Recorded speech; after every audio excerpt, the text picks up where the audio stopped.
សួស្តីគ្នាយើងថ្ងៃនេះខ្ញុំមានលំហាត់គណិតវិទ្យាបែបបាទគណនាកម្សោមមកជូនអ្នកទាំងអស់គ្នាដែល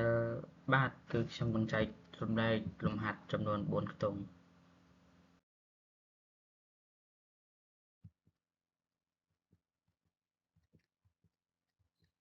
អញ្ចឹងលំហាត់របស់យើងគឺមាន4ខ្ទង់នេះក៏ប៉ុន្តែខ្ញុំបាទកែជូនតែ2លំហាត់ខ្ទង់ A និង B ទេដោយឡែកសម្រាប់ខ្ទង់ C និងខ្ទង់ D គឺអ្នកទាំងអស់គ្នាបាទអាចទុកធ្វើជាលំហាត់ក្នុងការស្រាវជ្រាវចុះបាទអញ្ចឹងខ្ញុំជឿថាបន្ទាប់ពីអ្នកទាំងអស់គ្នាបានមើលការកែលំហាត់ខ្ទង់ A ខ្ទង់ B រួចហើយអ្នកទាំងអស់គ្នាប្រកាសជាអាចធ្វើលំហាត់ខ្ទង់អាច C និង D នឹងបានអញ្ចឹងយើងនឹងចាប់ផ្ដើមទាំងអស់គ្នាចេញពីលំហាត់ទី1ទៅបាទ A គេឲ្យកន្សោម A មកស្មើនឹង3ឬការ៉េនៃ5ដក2ឬការ៉េនៃ3បូក3ឬការ៉េនៃ20ដកឬការ៉េនៃ12នៅលើឬការ៉េនៃ5បូកឬការ៉េនៃ3អញ្ចឹងយើងនឹងជំហានដំបូងគឺខ្ញុំនឹងបញ្ចេញបាទឬការ៉េនៅខាងលើសិននៅចំពោះកន្សោមណាដែលអាចបញ្ចេញពីរឹសបានដូចជារឹសការ៉េនៃ20អញ្ចឹងគឺខ្ញុំអាចបញ្ចេញបានគឺដំបូងសរសេរវាសិនមក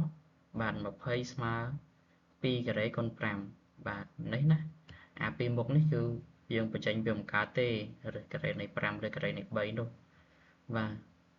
អញ្ចឹងនេះរឹសការ៉េនៃ20ខ្ញុំសរសេរវាថារឹសការ៉េនៃ2ការ៉េគុណ5ឯរឹសការ៉េនៃ12ខ្ញុំសរសេរវាមករឹសការ៉េនៃ2ការ៉េគុណ3បាទហើយភាគបាញ់ខាងក្រោមនេះគឺខ្ញុំទុកនៅដដែលជំហានបន្ទាប់ហ្នឹងហើយអានេះ3រឹសការ៉េនៃ5ដក2រឹសការ៉េនៃ3យើងទុកវានៅដដែលមកបូកឲ្យ3មេគុណរបស់រឹសការ៉េនេះគឺវានៅដដែលដែលឡែកសម្រាប់2ការ៉េនេះបាទដោយសារតែវាជាប្រមាណវិធីគុណនៅក្នុងរឹសការ៉េហ្នឹងខ្ញុំអាចបញ្ចេញ2មកខាងក្រៅរឹសបានដែលឡែក5វាអត់មានការ៉េអញ្ចឹងវានៅតែជាប់រឹសដដែលដូចគ្នាដែររឹសការ៉េនៃ2ការ៉េគុណ3នេះខ្ញុំអាចបញ្ចេញ2ពីក្នុងរឹសបានហើយ3វាដោយសារតែវាអត់មានការ៉េអញ្ចឹងគឺវានៅជាប់រឹសដដែលជំហានបន្ទាប់គឺខ្ញុំគណនាបាទយើងដឹងហើយថាយើងអាចគណនាបានឧទាហរណ៍រឹសការ៉េនៃ5គឺយើងនឹងគណនាវាជាមួយរឹសការ៉េនៃ5ឯរឹសការ៉េនៃ3យើងនឹងគណនាវាជាមួយនឹងរឹសការ៉េនៃ3តតែរឹសការ៉េវាដូចគ្នាបាទរឹសនៃ3ឬក៏រឹសនៃ5វាដូចគ្នាទើបយើងអាចគណនាវាបានអញ្ចឹងហើយតោះយើងមកមើលរឹសការ៉េនៃ5មុននេះ3រឹសការ៉េនៃ5នេះ3គុណ2រឹសការ៉េនៃ5បាទអញ្ចឹងគ្នាយើងគុណវាមក3គុណ2គឺបាន6បាទដូចដឹងហើយថាប្រមាណវិធីដែលមានបូកដកគុណចែកគឺយើងនឹងធ្វើប្រមាណវិធីគុណចែកមុនអញ្ចឹង3គុណឲ្យ2ខ្ញុំបាន6រឹសការ៉េនៃ5តមកយក6រឹសការ៉េនៃ5ហ្នឹងយកវាមកបូកនឹង3រឹសការ៉េនៃ5បាទទាំងអស់គ្នាបូកតែមេគុណវាមកគឺ3បូកឲ្យ6គឺបាន9អញ្ចឹងគឺ9រឹសការ៉េនៃ5បន្តមកទៀតយើងមកមើលរឹសការ៉េនៃ3វិញអានេះដក2រឹសការ៉េនៃ3អានេះក៏ដក2រឹសការ៉េនៃ3អញ្ចឹងទាំងអស់គ្នាគណនាមេគុណវាមកដក2ដក2បាទគឺស្មើនឹងដក4អញ្ចឹងដក4រឹសការ៉េនៃ3ឯភាគបែងខ្ញុំទុកវានៅដដែលតបមកទៀតយើងនឹងបំបត្តិរ៉ាឌីកាល់ពីភាគបែងដោយការគុណកន្សំឆ្លាស់បាទអញ្ចឹងគឺរឹសការ៉េនៃ5បូករឹសការ៉េនៃ3អញ្ចឹងទាំងអស់គ្នាចាំមកទៅឲ្យតែតម្រង់រឹសការ៉េនៃ5សន្ទុះឬការ៉េនៃអីក៏ដោយឲ្យតែវាជាប្រភេទប្រមាណវិធីបូកឬក៏ប្រមាណវិធីដក ទាំងអស់គ្នាចង់បំបត្តិវាពីពាក្យបែងគឺគ្រាន់តែគុណកន្សំឆ្លាស់របស់វាទៅគឺអាចបំបត្តិបានហើយហ្នឹងចំពោះកន្សោមដែលមានបាទកន្សោមដែលមានប្រមាណវិធីបូកដកឬការ៉េហ្នឹងអញ្ចឹងបាទកន្សោមឆ្លាស់របស់វាបើវាមានត្បូងបូកកន្លែងប្រឡោះវានេះឬ5បូកឬ3អញ្ចឹងកន្សោមឆ្លាស់របស់វាគឺយើងគ្រាន់តែផ្ទុយសញ្ញាវិញមកគឺឬ5ដកឬការ៉េនៃ3បាទអញ្ចឹងបើកាលណាខ្ញុំគុណភាគបាយនឹងឬការ៉េនៃ5ដកឬការ៉េនៃ3ខ្ញុំក៏ត្រូវគុណភាគយកនឹងឬការ៉េនៃ5ដកឬការ៉េនៃ3ដែរបើយើងគុណអាក្រោមនឹងអីយើងក៏ត្រូវគុណភាគយកនឹងអានឹងដែរអញ្ចឹងនេះគឺជាអីដែលយើងត្រូវចងចាំបន្ទាប់មកទៀតទាំងអស់គ្នាគុណពន្លាតបាទមើលឥឡូវសិនមក9ឬការ៉េនៃ5គឺយើងនឹងគុណវាបាទគុណពន្លាតមកណាគុណឲ្យគ្រប់តួបាទ9ឬការ៉េនៃ5គឺគុណវានឹងឬការ៉េនៃ5មកទាំងអស់គ្នានឹងបាន9បាទហើយឬការ៉េនៃ5គុណឬការ៉េនៃ5គឺយើងបាន5វាអាចបញ្ចេញព្រឹសបានណាបាទយករ៉ាឌីកង់វាមក5គុណជាមួយនឹង5គឺយើងបាន5ការ៉េអញ្ចឹង5ការ៉េគឺយើងអាចបញ្ចេញព្រឹសការ៉េនេះបានហើយដកឲ្យបាទនេះណាដកឲ្យហ្នឹងគឺបានមកពី9ឬការ៉េនៃ5ហ្នឹងគុណឲ្យដកឬការ៉េនៃ3អញ្ចឹងមេគុណ9នេះទុកនៅដដែលហើយអានេះសញ្ញាបូកបាទគុណជាមួយនឹងសញ្ញាដកនេះគឺយើងបានដកហើយយើងយករ៉ាឌីកង់គុណនឹងរ៉ាឌីកង់បាទរ៉ាឌីកង់ហ្នឹងគឺជាចំនួនដែលនៅក្នុងរឹសមិនថារឹសអីក៏ដោយអញ្ចឹងគឺ5គុណជាមួយនឹង3នេះគឺយើងបានបាទ5គុណនឹង3នេះហើយបន្តមកទៀតគឺយកដក4ឬការ៉េនៃ3គុណឲ្យបាទគ្រប់ទូនៃកតាទី2ដែលមកគឺយកវាគុណជាមួយនឹងរឹសការ៉េនៃ5អញ្ចឹងដឹងហើយដក4នេះគឺជាមេគុណទុកវានៅដដែលយើងនឹងគុណរ៉ាឌីកង់និងរ៉ាឌីកង់3គុណឲ្យ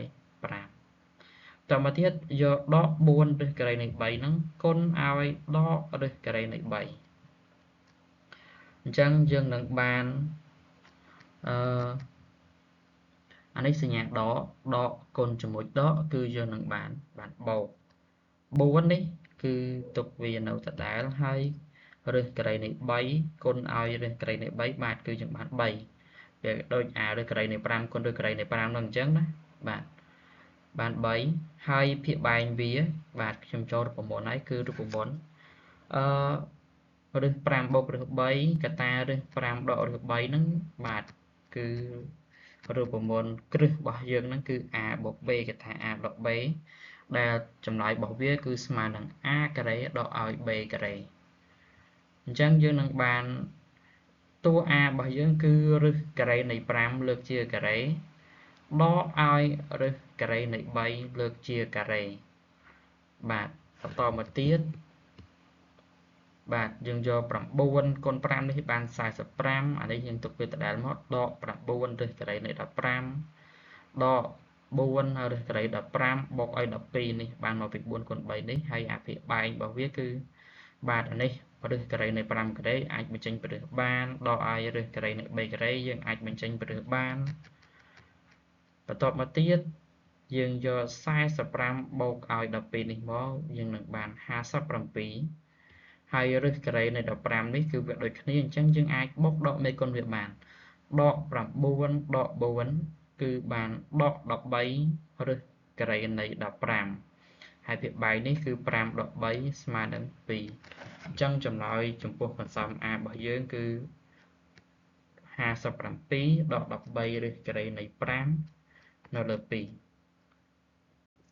បើយើងនឹងបន្តទៅខ្ទង់ B តាអញ្ចឹងសម្រាប់ខ្ទង់ B 3រឹសការ៉េនៃ2បូករឹសការ៉េនៃ50ដក2រឹសការ៉េនៃ18នៅលើរឹសការ៉េនៃ2ដក1បាទអញ្ចឹងគឺដូចទាំងអស់គ្នាដឹងហើយយើងបំបត្តិភាពបែងគឺគ្រាន់តែគុណនឹងកន្សោមឆ្លាស់របស់វា បើតាមពិតទៅទាំងអស់គ្នាអាចកណនាអានេះសិនបានយើងគ្រាន់តែបញ្ចេញពីរឹសដោយអាលំហាត់មិញមកគឺអាចបញ្ចេញកណនាវាសិនក៏បានដូចគ្នាបាទអញ្ចឹងនេះខ្ញុំធ្វើតាមនេះហើយវាអាចនឹងវែងជាងអារបៀបដែលយើងកណនាបាញ់មិញហ្នឹងគឺកណនាភាគយកអាណាបញ្ចេញពីរ៉ាឌីកាល់បានគឺបញ្ចេញវាសិនបាទអញ្ចឹងលំហាត់នេះគឺយើងដើម្បីបំបត្តិរ៉ាឌីកាល់ពីភាគបែងរបស់វាគឺយើងគ្រាន់តែគុណកន្សំឆ្លាស់ដូចគ្នាកន្សោមវាដើមមកឬការ៉េនៃ2ដក1បាទអញ្ចឹងកន្សោមឆ្លាស់របស់វាគឺយើងគ្រាន់តែដូរពីដកមកបូកនេះមកឬការ៉េនៃ2បូក1ហើយបើកាលណាយើងគុណអភិបាលនឹងឬការ៉េនៃ2បូក1ក៏ត្រូវតែគុណភាគយកនឹងប៉ុណ្ណឹងដែរបាទតោះអញ្ចឹងយើងគុណព្រាតទាំងអស់គ្នា3ឬការ៉េនៃ2យើងយកវាគុណជាមួយនឹងគ្រប់តួនៃកត្តាទី2គឺគុណនឹងឬការ៉េនៃ2បាទអញ្ចឹងឬការ៉េនៃ2គុណឲ្យឬការ៉េនៃ2នេះគឺយើងបាន2យើងអាចបញ្ចេញវាពីឬការ៉េបានណាហើយយើងយក2គុណជាមួយនឹង3យើងនឹងបាន6បាទនេះខ្ញុំសរសេររៀងកាត់បន្តិចបន្តមកទៀតយក3ឬការ៉េនៃ2ហ្នឹងគុណឲ្យបូក1មកគឺយើងនឹងបានបូក3ឬការ៉េនៃ2បន្តទៀតចូលដល់បូកឬការ៉េនៃ50យើងយកបូកឬការ៉េនៃ50គុណឲ្យឬការ៉េនៃ2មកគឺយើងនឹងបានបូកឬការ៉េនៃ100គឺគ្រាន់តែគុណរ៉ាឌីកង់និងរ៉ាឌីកង់មកយើងនឹងបាន50គុណ2ស្មើនឹង100បន្តមកទៀតបូកឬការ៉េនៃ50គុណនឹងបូក1គឺនៅតែបូកឬការ៉េនៃ50ដដែលបន្តទៀតដក2ឬការ៉េនៃ18គុណឲ្យឬការ៉េនៃ2អញ្ចឹងយើងនឹងបានដកបាទអានេះដកអានេះបូកគឺសញ្ញាវាដក2ឬការ៉េនៃ36ទាំងអស់គ្នាគ្រាន់តែយក18គុណ2មកគឺយើងបាន36បាទដក2ឬការ៉េនៃ18គុណនឹងបូក1គឺយើងនឹងបានដក2ឬការ៉េនៃ18ដដែលបាទហើយភាគបែងគឺដូចទាំងអស់គ្នាដឹងស្រាប់គឺចូលរូបមន្ត a ដក b កតា a បូក b ស្មើ a ការ៉េដក b ការ៉េនៅទីនេះតួ a របស់យើងគឺឫសការ៉េនៃ2តួ b របស់យើងគឺ1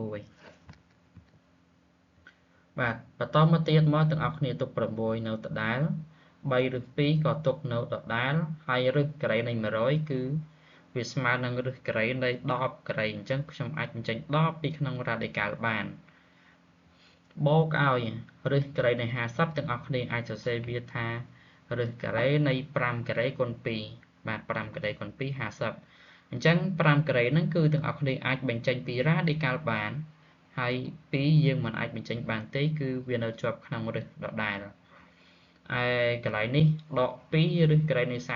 36ទាំងអស់គ្នាអាចបញ្ចេញ36ពីក្នុងរ៉ាឌីកាល់បានវាស្មើនឹង6ការ៉េអញ្ចឹងបញ្ចេញពីក្នុងរ៉ាឌីកាល់គឺវានៅសល់6គុណ2យើងនឹងបាន12ឯតួចុងក្រោយឬការ៉េនៃ18ទាំងអស់គ្នាអាចសរសេរថា3ការ៉េគុណ2វាស្មើនឹង18ហើយ3ការ៉េហ្នឹងគឺយើងអាចបញ្ចេញវាពីឫសបានគឺបាន3អញ្ចឹង3គុណ2គឺយើងបាន6ហើយអា2ដែលនៅសល់នោះបាទគឺมันអាចទេបញ្ចេញពីឫសបានទេគឺវានៅជាប់ឫសដដែលឯភាគបែងរបស់យើងគឺនៅសល់បាទឫសការ៉េនៃ2លើកជាការ៉េនេះស្មើនឹង2ដកឲ្យបាទ1ការ៉េគឺនៅតែ1ដដែលបន្តមកទៀតបាទភាគបែងនេះបាទឲ្យដោយសារអី2ដក1គឺស្មើ1អញ្ចឹងភាគបែងស្មើ1យើងកុំបាច់សរសេរអីបាទតោះយើងគណនាភាគយកមក6បូក10គឺយើងនឹងបាន16 16ដក12គឺយើងនឹងបានបាទ4បាទ16ដក12វានឹងស្មើ4បាទតមកទៀតយើងមកមើលឫសការ៉េនៃ2វិញពាក់ព័ន្ធជាមួយនឹងជាប់ឫសការ៉េនៃ2ណាអញ្ចឹងគឺនឹងបានបូក3បូក5គឺទាំងអស់គ្នានឹងបានបូក8បូក8ដកឲ្យ6យើងនឹងស្មើនឹង2អញ្ចឹងខ្ទង់ b របស់យើងគឺស្មើនឹង4បូក2ឬការ៉េនៃ អញ្ចឹងខ្ញុំសូមកែជូនតែលំហាត់ខ្ទង់ A និង B ទេសម្រាប់លំហាត់ខ្ទង់ C និង D ទាំងអស់គ្នាអាចទុកវារៀនធ្វើសាកល្បងដោយខ្លួនឯងចុះអញ្ចឹងវីដេអូនេះដែរគឺខ្ញុំមានប៉ុណ្្នឹងទេបាទអរគុណច្រើនទាំងអស់គ្នា